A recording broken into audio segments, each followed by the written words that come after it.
餐點，點石成金。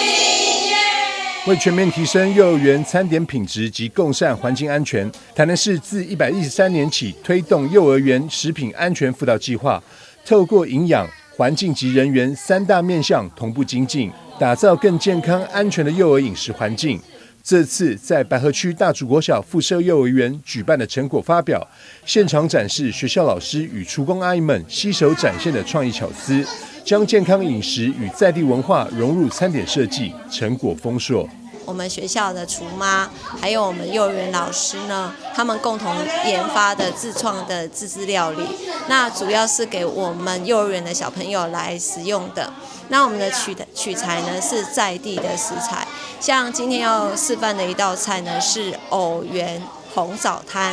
那藕圓不是芋頭，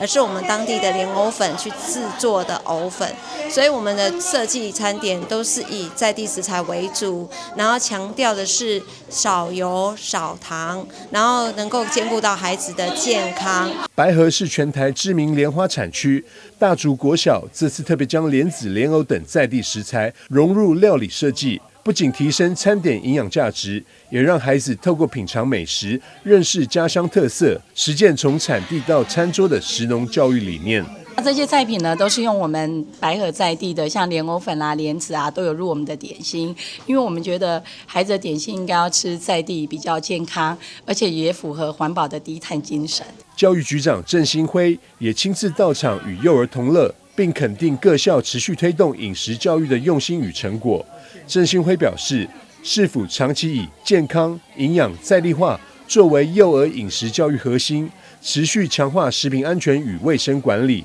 透過在地食材融入課程與餐點，培養孩子正確的飲食觀念，讓孩子吃得健康，家長更加安心。餐點專精，點石